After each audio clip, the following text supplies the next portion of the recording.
Chapter 4। तभी अविका के phone पर किसी का कॉल आता है। अविका देखती है कि ये वीडियो कॉल है जो यूज अर्नव कर रहा है। वो ज्यादा सोचती नहीं है और अर्नव का कॉल उठा लेती है। अर्नव यूज देखता है तो समझ जाता है कि इस वक्त अविका किधर है। वो अविका को देखकर बोलता है, क्या तुम्हें कुछ पता लगा? अविका नाम में सर हिलाती है।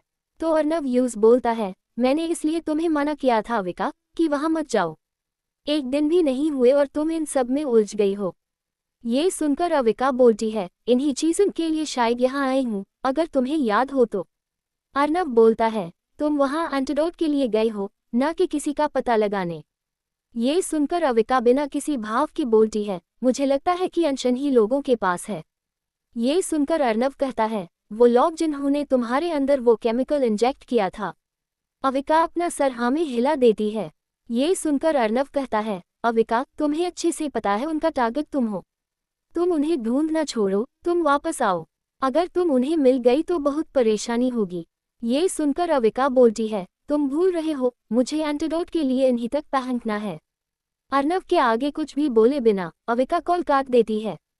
उसने सोच लिया था वो अर्नव का कॉल रिसीव नहीं करेगी। अविका अपना फोन बैंड करती है और एक पुराने ख्याल में खो जाती है। एक गरीब तकरीबन 5 साल की बच्ची, शायद उससे भी छोटी, सड़क के किनारे बैठी हुई थी। यूस देखकर लग रहा था वो काफी डरी हुई थी, बहुत कमजोर दिख रही थी और उसके हाथ पैर में कई जगह से खून निकल रहा था, जो किसी चीज से कटने या गिरकर चोट लगने की वजह से था। अविका जल्दी से अपनी आंखें खोल लेती है।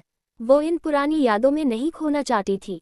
वहां से निकल जाती है और थोड़ी देर में वो वापस महाजन मैंशन आ चुकी थी और खिड़की का सहारा लेकर वापस अपने रूम में पहुंच गई थी। वहीं एक कमरे में 2 लोग आमने सामने बैठे हुए दोनों कोई और नहीं, धनराज जी और वनराज जी थे। वनराज जी कहते हैं, भैया अब हम क्या करेंगे? अविका कैसे अचानक से वापस आ गई है, बोलो। वापस से हमारे दुश्मन अविका को ढूंढन लजंज, और उससे भी बड़ा मुश्किल ये है कि हमें अपने दुश्मनों का पता हाय नहीं है। ये सुनकर धनराज जी बोलते हैं, वनराज, दुश्मनों का पता होने से ज्यादा जरूरी होता है दुश्मन का मकसद पता होना, और हमें जरूर पता है कि हमारे दुश्मन का मकसद क्या है। ये सुनकर वनराज नाराजगी से कहता है, हमें शुरू से पता था उसका मकसद क्या है, फिर भी वो ले गए ना मेरी दिव्य को। ये सुनकर धनराज बोलते हैं, ये मत भूलो कि हमने वादा किया था आखिरी सांस तक उनके इस कीमती और जान से प्यारे खजाने की हिफाजत करेंगे। ये सुनकर वनराज बोलता है, वादा मैंने नहीं किया था, इसका भुगतान मुझे क्यों भुगतना पड़ा? मेरी दिव्य को क्यों छीन लिया गया? ये सुनकर धनराज जी नाराजगी से बोलते हैं, वादा पूरे परिवार का था, भूलना नहीं चाहिए कि उनका बहुत एहसान है हम पर। वनराज जी बोलते हैं, हाँ, उसी एहसानों की वजह से तो मैंने अपनी बीवी खोई है, और आपको अंदाजा है अगर अविका यहाँ आ गई है तो सब पर खतरा है। ये सुनकर धनराज जी बोलते हैं, तो तुम्हें ये भी पता होना चाहिए कि वो सारे खतरे से अकेले लड़ सकती है। धनराज जी कुछ सोचते हुए बोलते हैं, चाहो तो अगर बात बड़ी कोई ज्यादा प्रॉब्लम हुई तो अविका और अधिराज की शादी कर देंगे। वनराज हैरान होकर बोलता है, भैया आप ये क्या कह रहे हैं? दुनिया की नजरों में तो वो कजन्स हैं। ये सुनकर धनराज बोलते हैं, कोई भी नहीं जानता कि अविका तुम्हारी बेटी है। ये सुनकर वनराज बोलता है, लेकिन अधिराज और अविका तो जानते हैं ना कि वो कजन्स हैं।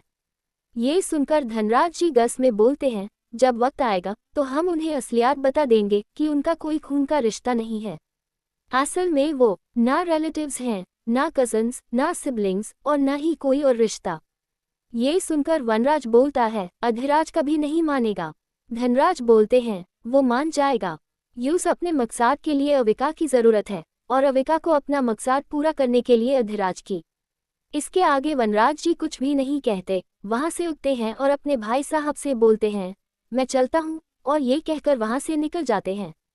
धनराज जी भी कुछ नहीं बोलते, वो अपने भाई की मानसिक स्थिति समझते थे। वनराज अपनी बीवी दिव्या से कितना प्यार करते थे और उनका जिक्र उन्हें तकलीफ दे जाता था। डाइनिंग टेबल पर सब बैठे थे नाश्ते के लिए, तभी ऊपर से अविका उठाती है, जिसे देखकर लग रहा था वो बाहर जा रही है। वहीं कैरा अविका को बहुत प्यार से एडमायर करने लगती है, इतनी सुंदर थी वो। वेज भी कैरा अविका से नफरत नहीं करती थी, वो सिर्फ नाराज थी। अपनी बहन से नफरत कैसे हाई कर सकती थी। वंश जो अविका की तरफ देखना भी चाहता था क्योंकि उसकी नाराजगी कब हल्की नफरत का रूप ले चुकी थी, यूज पता भी नहीं लगा था। अनिरुद्ध खुशी से पूछता है, बच्चा कहीं जा रही हो? ये सुनकर अविका यूज घूरते हुए कहती है, अविका नाम है हमारा। अनिरुद्ध बोलता है, आप हमारे लिए हमारी गुड़िया, प्रिंसेस, बच्चा, ये सब हो। अविका कुछ भी नहीं कहती। तभी रागिनी जी यूज देखकर बोलती हैं, बेटा कहीं जा रही हो?